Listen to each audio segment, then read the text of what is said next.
So welcome everyone. It's great to have you here for this fantastic mastermind on building trust and optimism. I'm Lynn Hawkins. I'm the National Director of Business Women Australia, and I'd like to acknowledge the country in which we're meeting today from every part of our beautiful continent. I'm actually in Boorloo in Perth, and I'm streaming in from the countries of the Whadjuk people of the Noongar Nation, and I'd like to pay my respects to all the elders, past, present, and emerging. It's a wonderful time of acknowledgement of our traditional people over here, particularly in WA, because we're doing some really great cultural programs, and I really encourage everyone to take an interest in the long and wonderful history and wisdom that comes from every part of our country, if you're wherever you might be. So Business Women Australia is also celebrating 10 years this year. I think Lorraine and I crossed paths way back in the day. Lorraine was doing some really awesome things with District 32, using radio and podcasting type things. And it was just exciting to be able to collaborate with other women. And we sort of have built Business Women Australia as a national collective of business owners and executives, entrepreneurs, professionals, and women on boards, women in kind of leadership roles, even if they haven't got the leadership title, or women with leadership mindsets that are very ambitious in bringing about change. And there's a very strong focus on our own personal and professional development, as well as the development that we provide to others.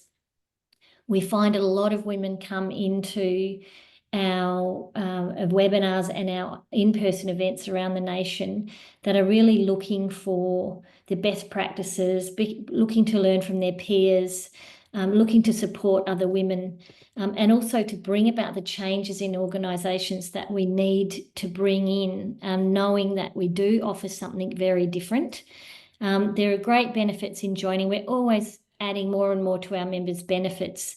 So if you do find you want to get more involved and tap into this incredible program, we had 80 initiatives that we launched across last calendar year, and I think we've even got more this year. So loads of things. If there's a topic that you want us to investigate and bring to the table, we will deliver that for our members.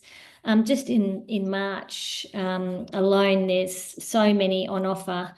We've got an amazing podcast show, and all our webinar recordings, or parts of them, like the sticky part, is accessible for people on our website. And of course, our podcasts are on YouTube, Spotify, iTunes.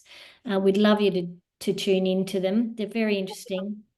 I always get great speakers on there, so it's good fun. Our monthly, on the last Thursday of every month, our members get together online nationally. This month, we're going to have a real unpack around developing a personal and professional brand. I've sourced V. She's fantastic. She's probably one of the leaders in this space. She's not out there highly promoted because she's pretty booked up. She's going to give her a framework we can use. On another online one for this group will be International Women's Day. We're actually meeting on the 7th of March for a roundtable discussion, and I've actually got some of our board members, Kerrie, who is one of our board members as well as being one of our leaders in BWA, will be, I don't know you're able to make that one, but we've got other board members coming along to help unpack that. But we want it to be very interactive around what we can actually put in place and action over the next 12 months to really drive change and empower the women in our communities and the women in our workplaces. Our next online roundtable with Kate Biondo is also on leadership in the CEO title. Kate struggles big time with being called a CEO, and I really want to unpack that, and let's look at what is it and how do we break those stereotypes around women in these chief executive roles. And we've got some really amazing women who are coming on board that have got different thoughts about that as well. A couple of things in Perth, and of course Brisbane's coming up. Melbourne and Sydney, we've got some things in the pipeline. I've got a photo shoot day in Sydney coming up in April with a fantastic marketing based videographer, photographer, and Alicia Lansdowne. She's one of our leader members. And we'll have an opportunity for 6 women to actually have a personalised coaching session on that, and we'll leave with video content that they'll be able to utilise on LinkedIn or whatever channel you like to use that on. Love to have more women come along to our leadership retreat. Lorraine, can we encourage you to come to that? I bet you could do with a break. It's going to be lots of work as well, but it's also going to be very replenishing. I'd love to see you there, ladies who are on this call. It will be 3 days of this kind of stuff that we're doing today, but very much focused on ourselves, leading self first, as well as then how do we lead others, and in this time of complexity. So that retreat includes all accommodation, catering. We've got some cultural immersions. We've got all sorts of great stuff going on there.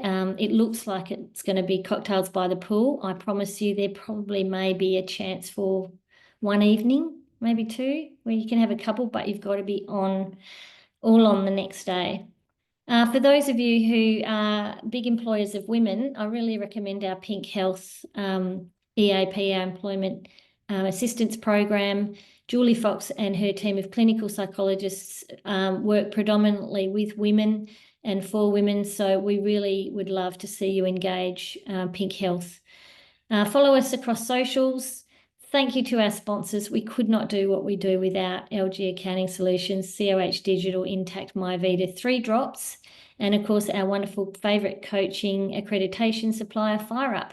So over to you, Kerrie. Without further ado, you're an incredible optimist yourself, and optimism is one of our core values. But I'm really worried at the moment about what is going on in my clients' organisations and the businesses that I work in. I work in a few different businesses, and I'm seeing a lot of mistrust even internally between departments. I'm seeing a lot of people not being open to feedback. Everyone's under the pump. I've actually been pulled over the coals this week by one of our managing directors because I'm a leader in another organisation, and apparently I'm being too blunt on Slack. I'm sort of forgetting the niceties, like, hi everyone, hope you're having a lovely day. Oh, by the way, can you not send out communications to our clients before we've seen it, because we look like right wallies, if we don't know what it is. I mean, it's just like everyone, and then I'm getting told off for giving feedback. It's a really interesting time. Everyone I feel like we're walking on eggshells. So I'm so looking forward to this discussion, and I'm really looking forward to learning something as well. And so thank you, Kerrie, for bringing it to us. I really appreciate it. It's good and timely. No problem. It is something that I see right across industry. People are, as you say, I think trust is dropping just in day to day. We used to just really believe that things would work out, and I think over time we're all feeling a little bit knocked around and a little bit overwhelmed, and we stop and think, do people really care about us? And so it really ties in with that safe space. What I would encourage you to do is into chat, just pop in there for me. What brought you along today? What is it you want to get from our discussion? Because I've got some places for us to go, but we're a small group and we can really tailor it to what we want here. But I want to start with saying that people often think of, trust and optimism, they're a little bit fluffy, a little bit woohoo. And the reality is that they're actually the superpowers. And a couple of you used the word glue earlier when introducing yourself. That's what these things are. They are the glue that bring people together and say, you know what? We're in it together, and I trust you've got my back and I've got your back, and we can move forward with optimism. So it's how we increase productivity. It's how we get results. Some people say, well, it's one or the other, but they are so aligned. If we don't have trust and optimism, we're not going to get results because people are not in the space where they can give us the most. Welcome, Lynn. I just saw you jumped in there at the bottom. Thanks for joining us. We're just starting. So, Lynn, do you want to have a quick introduction to yourself? Everyone else has sort of done that, but let's just hear who you are and then we'll jump in. You're on mute. Famous last words. Unmute. There you go. My name's Lynn Young. I'm a coach. I did my training with Fire Up. I'm a semi-retired, so I sit on boards now and do a lot of just private personal work, unpaid work in NDIS and my aged care for everybody's aunt and uncle and sister and brother.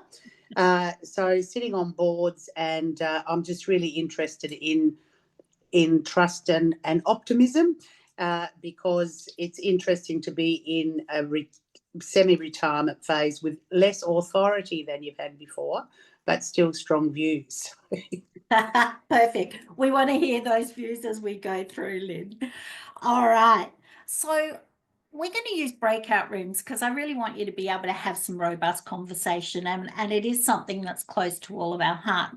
So our first breakout room, I want you to think about, what does trust mean to you? Because it is amazing how many different views and ways that we look at what trust means.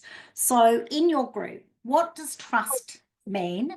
Create a list of words that help you understand what trust is. And if you can, come up with a definition of that, and then have a scribe, and we'll come back and we'll get that definition, and then we'll move into what it's going to do for us. So let me just pop you into some breakout rooms.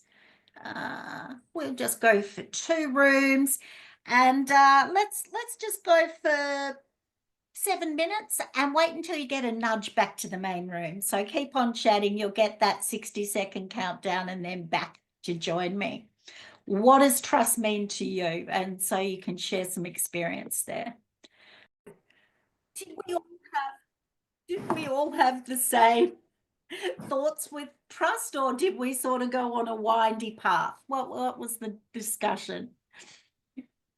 Who'd like to kick it off? Okay. Oh, Lynn, you're on mute. Oh, I'll go first.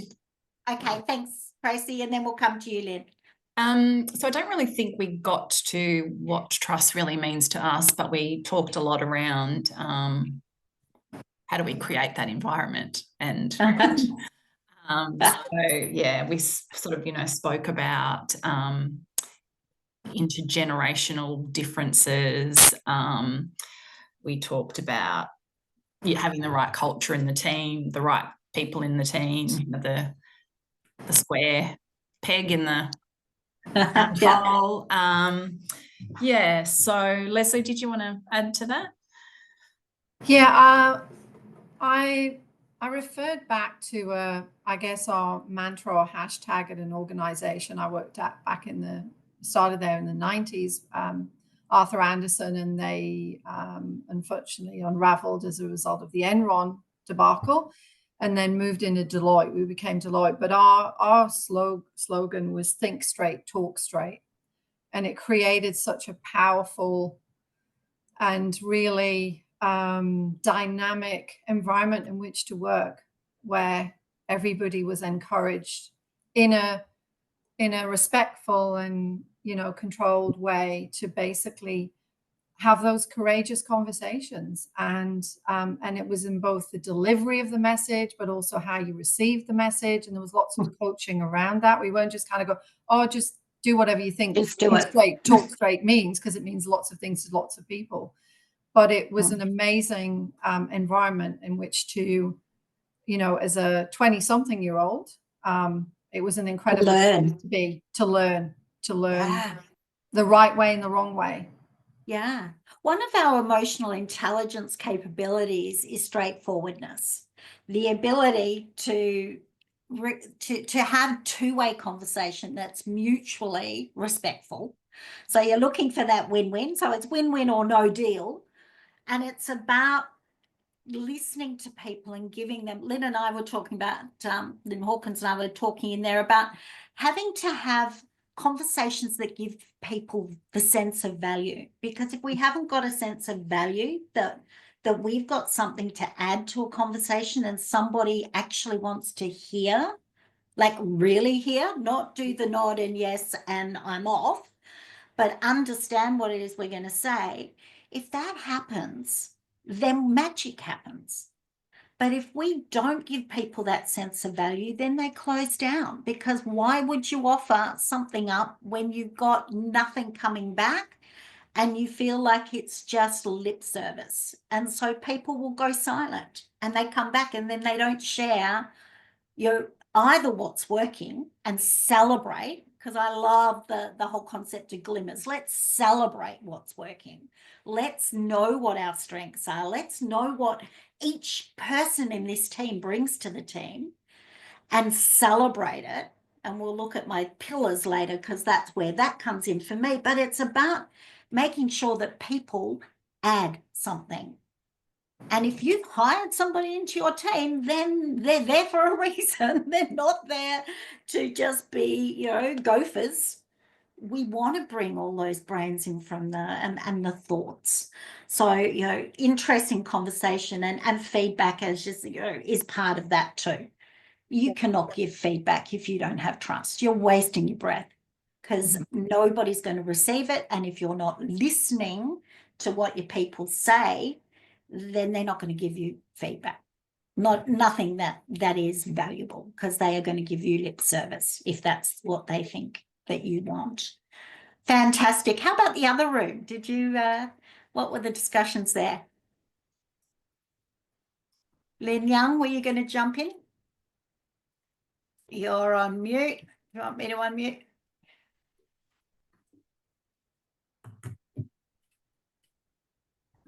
There we go. There you go. We initially had different ideas about it. So Tiggy talked about integrity, that trust for her was about knowing a person had integrity.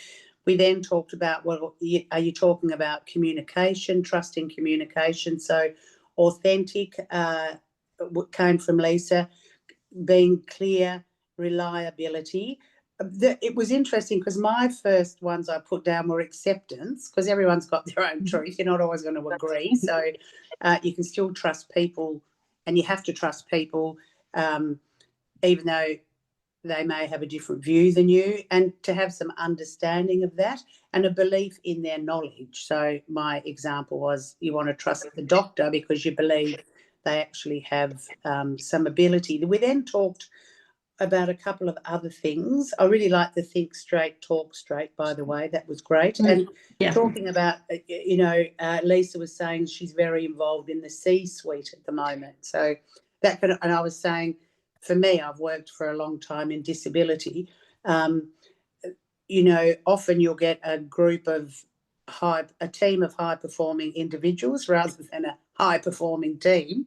And that there's sort of people that make it to those chief CIOs, CFOs, whatever, are often people that have that, their knowledge is an inch wide but a mile deep. So they're not really there about the communication. They're there about their specialisation, and that's not really a fault of theirs. It's just the way their brain is. So, it doesn't mean that not trustworthy, but it might make you think you're not getting a lot of a lot of juice from people. But I just also went and grabbed something off my fridge, which is the 7 Advice of Mevlana, so a Sufi, and it goes through a whole lot of things. But at the end it says, either exist as you are or be as you look. So I guess that goes back to that integrity, show up about how you are and don't pretend to be anything else, or that you will do anything else that you don't actually intend to do. So I don't know if that covered it, Tiggy and Lisa. Lovely. Thanks, Lynn. And I love that, because trust is also about trusting ourselves. Like, we often think of trust outward, but it's about trusting ourselves and knowing what we value and staying aligned with what it is that we believe. Because if we are wishy-washy or sitting on the fence, then that creates distrust from others. And if our words aren't congruous with our body language, then that too has the same effect. So I want to share with you Can you see that okay? All right. So we'll just, these are a couple of definitions that I like. So Charles Feltman wrote the Thin Book of Trust, but he talks about trust as choosing, it's taking the risk to have something that's important to you, and it's, you know, it makes you vulnerable, right? It's trusting somebody with something that is important to you. The trust equation I love also. So it's our credibility. See, it's what we do, and our skill, our knowledge, to tuck in with Lynn. Reliability, it's what we do and whether we do what we say we're going to do, and that we're consistent in our action and our moods and our, you know, how we interact with people. It's about the intimacy of whether we are safe to speak and be heard, or whether we want to buckle down and hide and just let that go over us. So it's those three things over our self-orientation, or over orientation of whether I am thinking about this interaction in terms of me or we, and looking for that mutual benefit. So I'm going to jump out of there for the other bit. The other part of, I've just been reading Stephen Covey Jr.'s book, and he talks about trust and it having two components. So part is the character, which is the integrity that Tiggy spoke about, that do we do what we mean to do? Are we the same person whether somebody's in the room or not? And part of that is our intent. Our intent is really important, because we judge ourselves on our intent, but others judge us on our behavior. Really important to understand, because we can do something with best intent, but if we haven't actually considered it from the other person's point of view, or from a wider point of view than our own, we come in with best intent, but we can be a wrecking ball. We can literally just not hear what anybody else is there, and we can make their self-worth, because it is about creating worth for people. And if we don't do that, then we're a wrecking ball. So we have character, which is our integrity and our intent, but we also have that competence, which Lynn said, you know, the knowledge, the skills to do something, but also the results on the board. All right. So absolutely, Lynn. So I would trust my daughter to look after her, you know, look after a baby, or to do something that's close, and I'm really comfortable with her intent and her capability to do that. Would I trust her if I need an appendix out? I don't think so. And so that results, that is part of it. We need to have results on the board. And I'm just letting Claudette in. Oh, there we go. We need to have results on the board. So it's a double-edged thing. Now, here's the thing, is that we can build skill in both of those places. And so we really have to stop the way we go. We talk about trust as the person. I don't trust that as a person. What we need to do is think, all right, I'm feeling distrust in their knowledge or in their capability to do something. Welcome, Claudette. It's really about breaking it down to what it is we don't trust, rather than blanket, I don't trust that person. Because nobody comes out and says, when I say nobody, very few will come out and actually intend to be distrustful or to not trust you. And so a lot of it is in that communication and how we communicate in clarity and letting people know what's there. So I want to introduce you to, who's heard of the emotional bank balance? The emotional bank balance from Stephen Covey Sr. Yeah, Twiggy, I love it. Yeah. So this is a really cool concept. So I mean, Stephen Covey wrote this years and years ago in, I think it was part of, I can't remember which of his books, but anyway, he talks about trust as a bank account. So if we put trusting actions with people, it's a deposit, right? If I say I'm going to do something for you, Lynn, and I follow through, you go, yep. My reliability is building part of that trust, and I get to build that. And the more we do to build, the more we've got in that bank. And what that allows us to do is when we have to make a withdrawal and ask somebody to stay back late or to give them a bit of feedback where things aren't going how we like it, we've got some collateral there to use.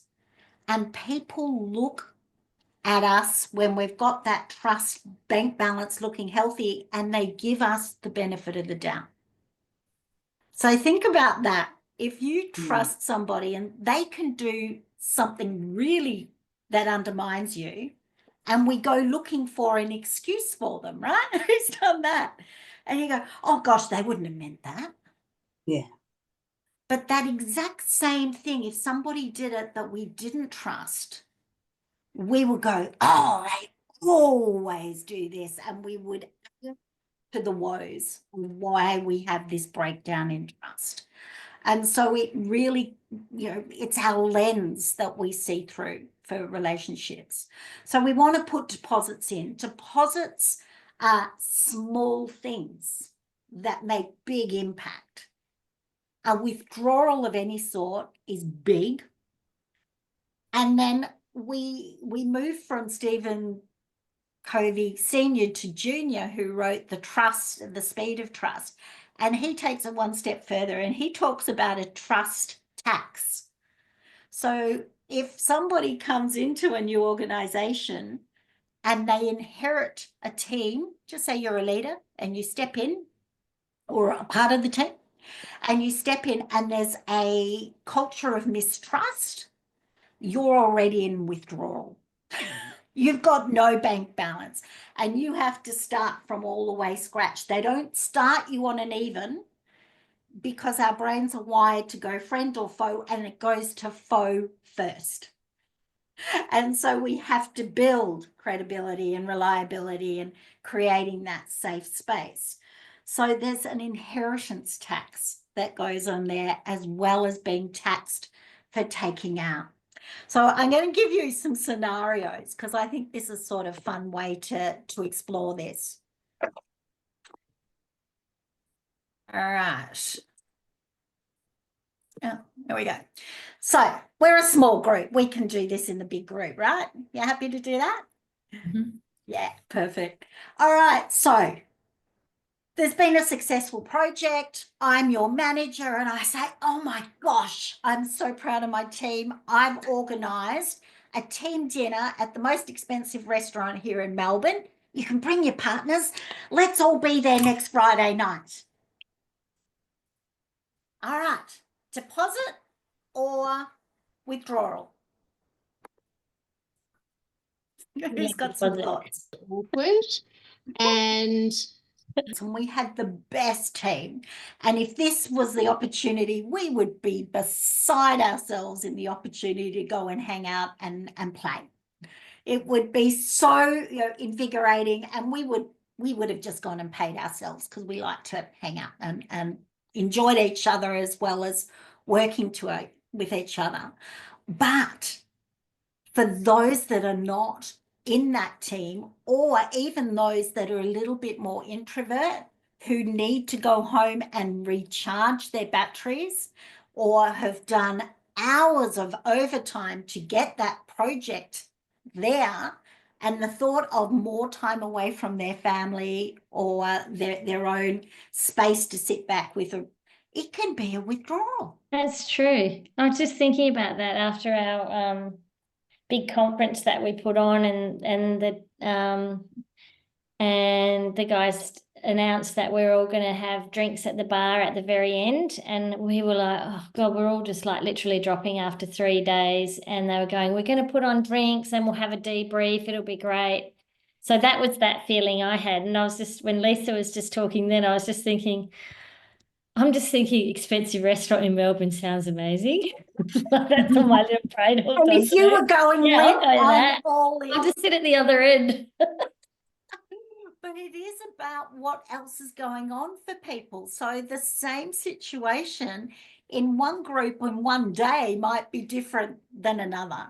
And I guess, it's about being curious and not making assumptions, and to think about who's in your team and what is a deposit for each individual may be different. All right, let's have a chat about the next one. So we've sort of done a bit of a survey. We've got some gaps we've identified in learning and their skill sets, and we go, we're going to help them. We're going to put on a workshop and we're going to get everybody in so everybody gets this skill. Is this a deposit or a withdrawal?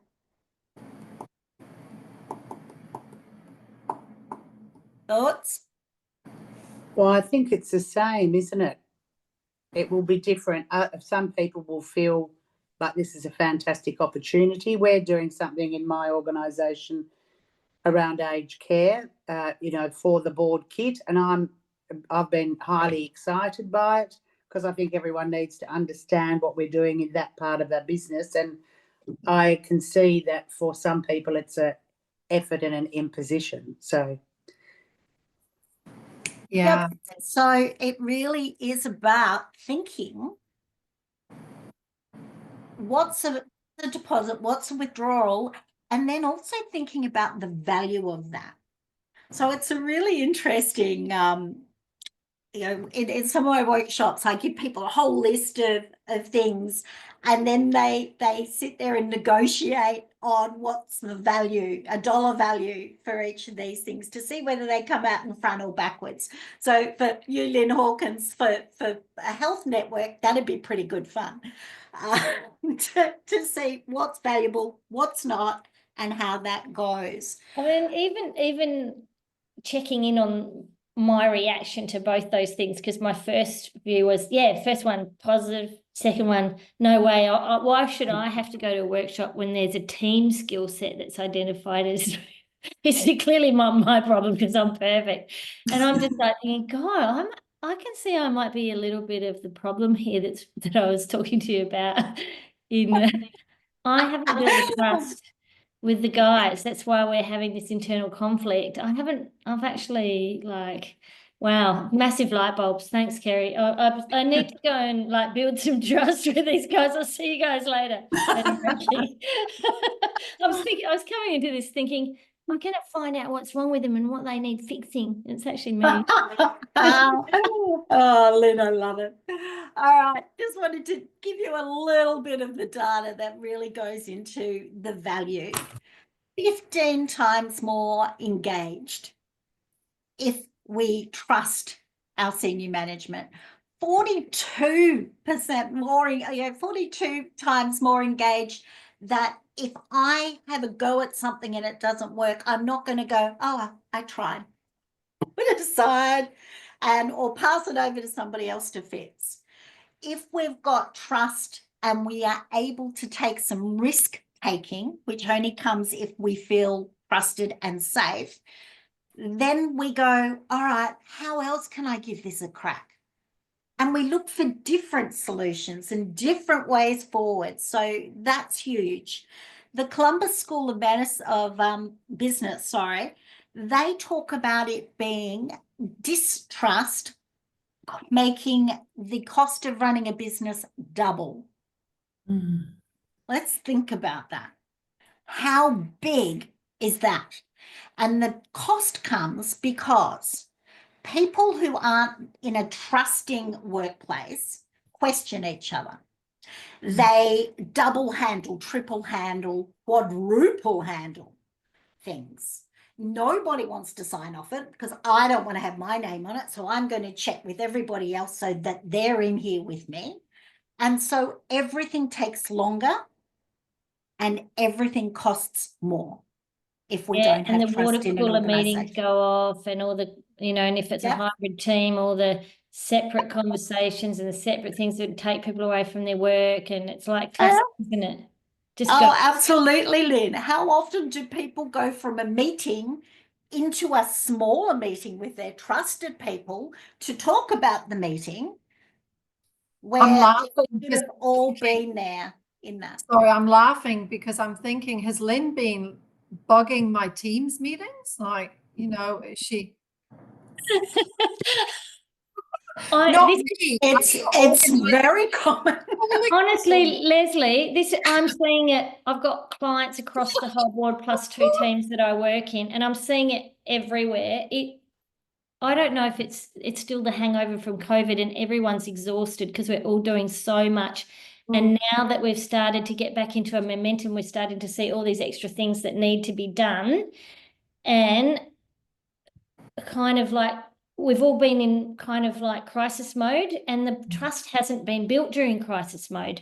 It's just been great, people get shit done, and we just got to, tough it out. And actually, we're being very high performing. I'm just thinking these 2 groups that I've been working with, exceptionally high performing groups, but it's all unraveling because now we're trying to keep performing that level, but without the foundations of trust and respect. And I've been a part of that. I've realized that.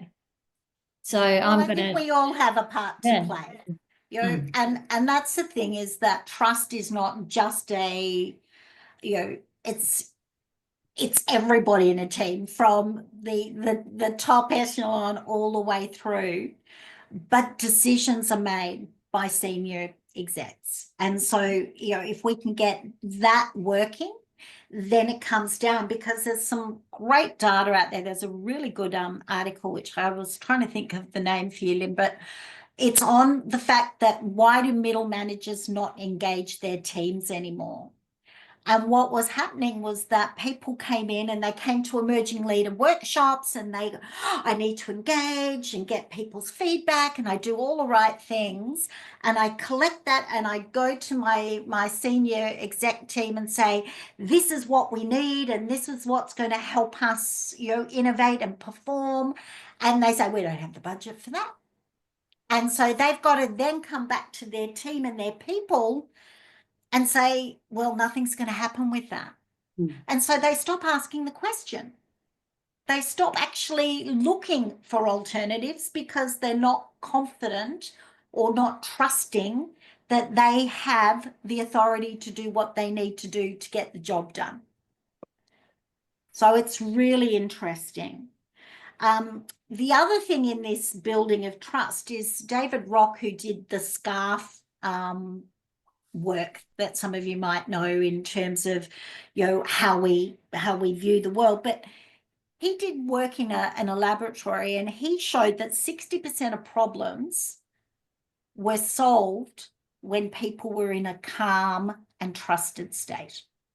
So if we feel that we're valued and we feel that we are trusted to give things a go, we can let our guard down and we can access those creative parts of our brain.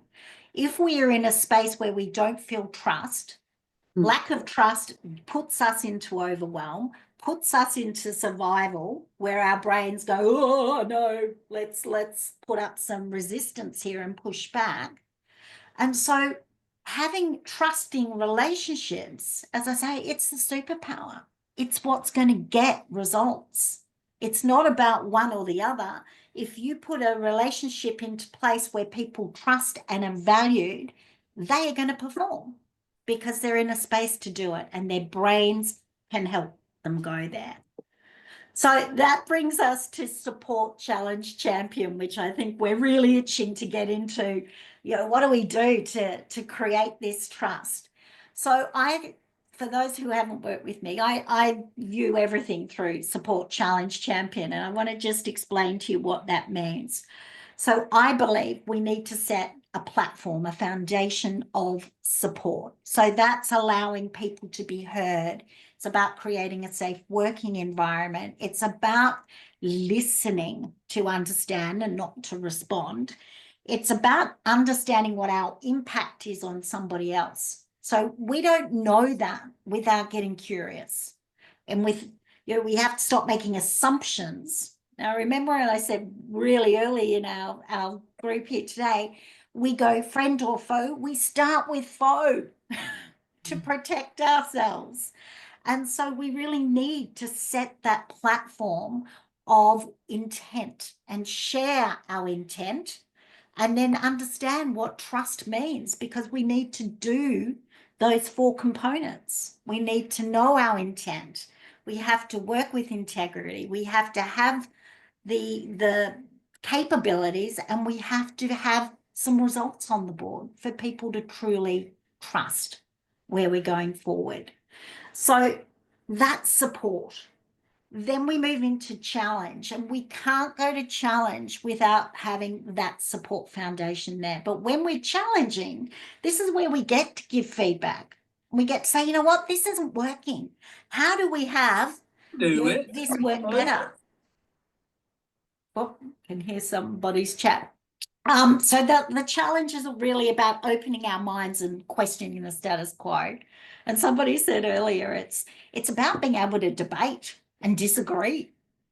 But you can't disagree in a workplace if you haven't got trust, because you're just going to hide under the, yeah, that's a scary thing. So if we want to be able to grow and give effective feedback, we need that support of trust, building trust. And then in that challenge, we get to risk take, and we get to innovate, and we get to have a red hot go at something. And if it doesn't work, we go, what do we learn from it? And we move on and we try something else. And that's how organizations and teams move forward effectively. And the last one here is champion, which is really giving recognition to people for what they do. Could be effort. It's not always about an end result. And I think that's really important, because often celebrations wait until a project's done. And my husband works in an area where it can take him 6 years to get something over the line, to get the government to subsidise, whatever medical device it is or medicine it is. And if they waited 6 years to celebrate, it'd be pretty miserable like this, eh? So you got to find milestones, and you've got to recognise people's effort. And this also takes in our loyalty, which is part of our building trust, to show, be a cheerleader for people. That's what essentially it is. It's about letting people know when they're doing good and celebrating and getting some joy. We all want joy. We all want to know we're doing a good job. It doesn't matter whether you're the cleaner or the CEO. It doesn't matter what we do. We all want to succeed in what we're doing. And we all want to be recognized for what our contribution is to whatever it is we're part of. So what do you think of the support and challenge and champion when you're thinking in trust? What can we do to build that trust? So you can see. What can we do that actually helps us build trust? I think it comes back to getting to know each other. It might be, I know a few years ago, we went on a, classic team building day. And we went to an escape room for a couple of hours. Scared the living daylights out of me. But I found that actually really, really good, because it was like a shared space. It was a confined space. But it also made us all sort of have to work together. And I found that actually quite good. And the one person, or there was 2 people that were missing that day, I felt like that was actually a disadvantage to them, because I thought, this is something that is so valuable. Looking back on it was actually really good. Getting to know each other is probably my main thing. And just placing value on that. Coming back to that point around, we're very time time orientated at the moment that people shake their head, and I know it's happening right across the board with different teams across the organization I work for. How dare they have half a day off? Are you kidding me? There's stuff to be done here. You know, there's this sort of judgment that then there's no time.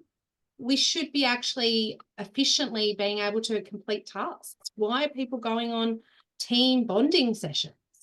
So there's this real lack of balance happening at the moment around, yeah, there's lots to unpack there. But anyway. There is, and it is so much about if we take the time, and this is what Stephen Covey Jr.'s book is all about, it's about the speed of getting stuff done if we take time out to set the foundation. You know, a team that cares about one another or knows one another, if we know, you know, if we're in the same team, Lisa, and I know that, you know, your beautiful daughter's not feeling well and you're going to work from home, then I'm going to go, well, good on you, Lisa, because you've got to look after, you know, your little cherub, and that's great. Mm. But if I don't know you, then I go, oh gosh, she's away. Ooh. And then I start the rumor mill, and we create that toxicity where people feel like they have to justify what they're doing. So team building, you know, is something that has been, I've had in a lot of my corporate positions over the years, and it's so valuable, but it gets put aside in times of toughness, as does educating and learning when that is an opportunity. Like if you get people in a room and learning, and they've got open minds and they actually hear each other and what the challenges are, huge payoff. But it gets put on the back bench as, oh no, we haven't got time for that. But that just means everything takes longer if we don't invest in our people and create that. What else can we do to build that support? What are the things that we need to be doing ourselves to create that credibility, reliability, and safety? I think if particularly if you're in a leadership role, if you provide an opportunity or a time each week or one-to-one sessions or whatever that looks like for someone in your team to bring you a challenge or an idea that they have, and then if you take ownership of that and work with them and co-create or co-design a solution, but you actually support that idea and deliver it, that can carry a lot of, I guess, future support, because people can see that you're a person that delivers on their word. Mm-hmm. And then that almost just becomes a self-fulfilling. Yeah. situation. Leslie, I love co-design. That just brings warmth, because this is what we can do, is rather than say, all right, I've got to take it on and figure out what we want to do as a group. If we involve people in, you know, what do we need as a group, then you've got buy-in, and then you've got people going, yeah, that sounds cool, and they're on board and they come with us rather than being pulled or shoved. Yeah, and you learn so much about important. your colleagues in that situation as well, because you kind of, just in the process of a conversation, you unearth either a skill or a hidden talent that they have, that just, and people go, wow, I had no idea they were into art, or, you know, whatever it is. Yeah. It's kind of, you know, it lends itself to lots of different areas. It does. And I love that you say art, because it's, if we can know what the strengths are in our team, and that is obviously working strengths as well, but the things that people do outside of work, people who are on boards, people who are volunteering, people who are doing all these amazing things that give them a skill set. And if we don't talk to people, we don't know they've got it, for one, and they don't get to use it, for two, because we're not actually bringing all of that into play. So you can see how if we take all of that into play and we go, let's help people use their strengths, which energizes them and gives them passion and excitement about what they're doing, how much more productive are we? Huge. Yeah. And the other thing for me is often organizations will recruit somebody in for a skill, or let's think big in like a CEO will come in and they're brought in to fix something. And when they bring that skill set with them and they fix something, but they have to grow along with everybody else, because once that skill set's fixed that, there's a whole new range of things out there that need help.